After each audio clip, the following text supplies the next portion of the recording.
Subject, forward, lying and saying this what Prabhupada said. Dear Malini, Prabhuji. Pamho, all glories to Srila Prabhupada. Wow. My heartfelt obeisances to Amayatma Prabhu. I have been receiving your mails that I know of. You may share this also. Yes, I know this and much more. Too much more. Because I know several others who were there at that time, Bharadraj was one of them, but others that were not in his direct association, all told me about the meetings in the rooms where they were carving up the assets, the temples, the properties of the movement, and planning to engineer it according to their design. They hijacked Prabhupada's ISKCON. There is no nice way to say it. And 90% of his disciples were driven out, or left ISKCON, within the first few years. But that is what they wanted. They wanted to be guru, and wanted only their disciples around. They felt threatened by their godbrothers. Pradyumna's famous letter, still available online, says it all. And of course he was tarred and feathered, and sent out of Vrindaban without remorse. Once, in the past 20 years, I was in Vrindaban. And an old Prabhupada disciple came up to me and talked. He was there also at the time of Prabhupada's departure. He knew that Prabhupada sent a telegram to the west asking all the devotees to come. And Satsvarupa was sent to Mathura to send the telegram. This old disciple told me he met Satsvarupa at the road when he came back from Mathura on rickshaw and asked him, "Did you send it?" And Satsvarupa said, "No, I didn't send." Poor Satsvarupa. He couldn't stand up to the big boys, weak man that he was. Now just see his sad condition of insanity. I still remember the lie that was told in LA. I was staying at the apt of Rukmini and Bharadraj, and there was a note on the door that Prabhupada had agreed to stay 10 more years. I remember feeling happy about that. I could have flown to India, I had the money and the passport. Why did I wait? I often kick myself. But later, when I was in Vrindaban for the yearly date of his disappearance, and was crying so hard I could hardly stand up and had to slide down the wall in his room, that's when I knew Krishna did not want me to be there. I couldn't have handled it. I was too attached. But if I had gone and smelled what was going on, there would have been mass murder at my hands. I would have finished them all off without a tear. A few months later, when I was in Vrindaban, I went to the Bengali Ayurved Dr. Vanamala Kaviraj. He began to say loudly to me, "What did they do to him? What did they do? He was well when left here for the West. What did they do to him?" Being in grieving, I began to cry. The Kaviraj then said, "Never mind. Never mind." He saw I did not know what had happened. Now I know. Not everything. But I know enough.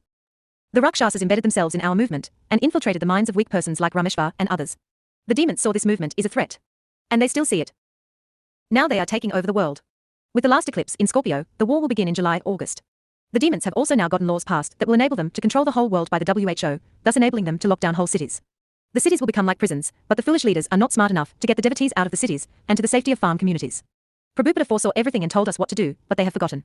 Now time is short, because Prabhupada told us the whole Western civilization will be finished within 50 years. There is very little time left to get prepared. Soon there will be starvation in the cities, riots, and dangerous conditions. Get out while you still can. We don't know to what extent the coming war destruction will be. But these demons have stopped the street Sankirtan, and that is the only antidote for this Kali age at this time. The foolish leaders of ISKCON have sided with the demons, under the banner of medical care, and are poisoning the devotees with horrific so-called medicines. For money. Being paid by the likes of Pharma and friends. The only hope at this time is to keep the curtains going, even if you are alone, play Prabhupada singing Hare Krishna loudly. The Hare Krishna mantra will keep circling the globe eternally, it will give strength to the devotees, and will rain like ammunition on the demons. Devotees, please wake up. Our divine master came to warn us of this time that is now arrived. Please get out of major cities, and chant Hare Krishna as much as possible. Even you don't have a farm, go to smaller towns or locations outside the cities. Because the cities will become prisons, like Shanghai. Very soon. Civilization will collapse very soon, all over the world. It will collapse.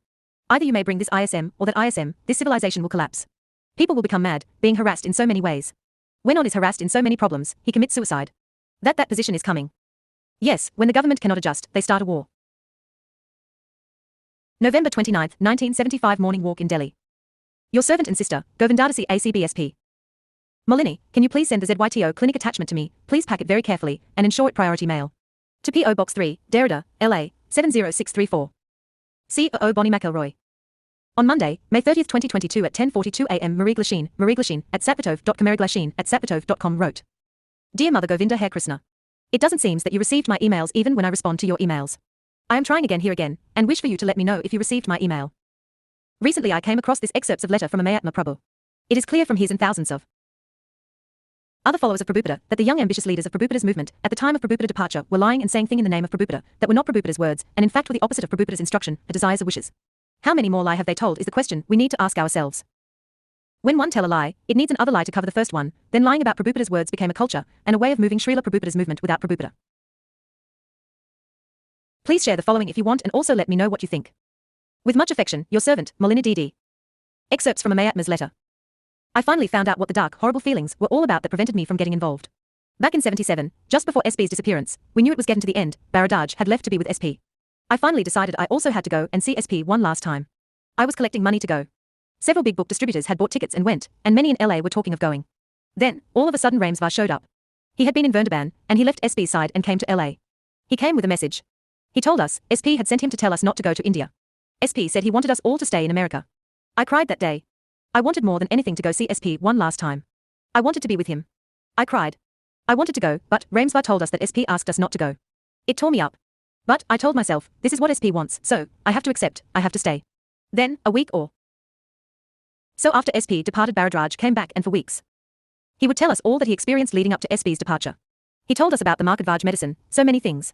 But one day he told us that he was with SP and SP asked that he wanted all of his disciples to come and be by his side. What? That isn't what Ramesvar told us. Bharadwaj went on to say that some days later SP asked, where are they? Why they aren't coming? Bharadwaj said SP was disappointed that all his disciples hadn't come to be with him when he departed. I was shocked. The next day after SP class outside the temple I confronted Ramesvar. I told him what Bharadwaj told me and asked him if what Bharadwaj said was true. Ramesvar looked around to be sure no one else could hear him, then told me, yes, what Bharadwaj said is true, come to my room and I will explain. Ramesvar then told me, I saved ISKCON, and told me that it was his idea to come back and tell everyone not to come. He said that just before SP made that request that several of Lars big book distributors showed up in Verndaban.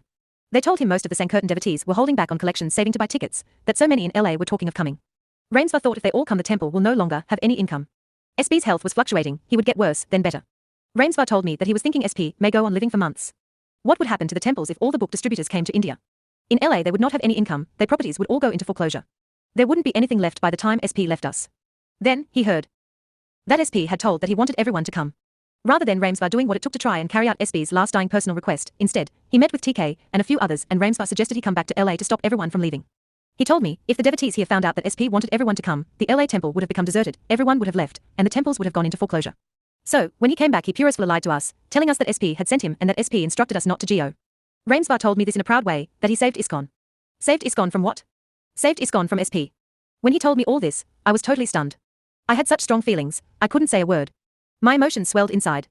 He lied to me, on Prabhupada's name, he lied to me, and rather than he taking SP instruction and trying to fulfill it, rather than he doing whatever he could to see SP last personal dying request be fulfilled, he lied to see that SP's last personal request was denied him. I was so full of emotions, I didn't know what to do. Ramesvar was our GBC, he was now our ultimate authority. Yet, he just lied to us in SP's name. I was bewildered what to do. I couldn't just write a letter to SP and tell him what happened and ask him what to do. But, this thing stuck in my chest like a rock. Then, after the GBC meetings in Mayapur, 78, we were told that Ramesvar was one of the new 11 acharyas. I could not accept it. No way, SP could not have done this. How was it that SP named this man to become the next acharya in our disciplic line? This offender, who had thwarted SP's last personal request and just lied to his own god brothers in Prabhupada's name. But, I was left with a choice. Either go along and accept what the GBC was telling us, or what? Leave? Leave ISKCON. Leave SP's mission. I could not do that. But, how to stay and continue to accept that such offenders and liars are now worshipable gurus, and our leaders? And, how to reconcile that SP actually allowed this? I just had to block it out of my mind. I had to block it out that this man lied to us. I just had to block out the whole guru issue from my mind, or I could not remain in the current ISKCON. Every time the issue surfaced in my mind, I had the choice to either take to the path of calling a spade and speaking out against the GBC, or I had to block the whole thing out, and just not allow myself to think about it. Everyone who spoke up against the GBC were being kicked out. So, the only way for me to stay and keep doing my service was to block everything out. And that is why it was so hard for me to confront this issue, even decades later. It took years to finally face the issue again.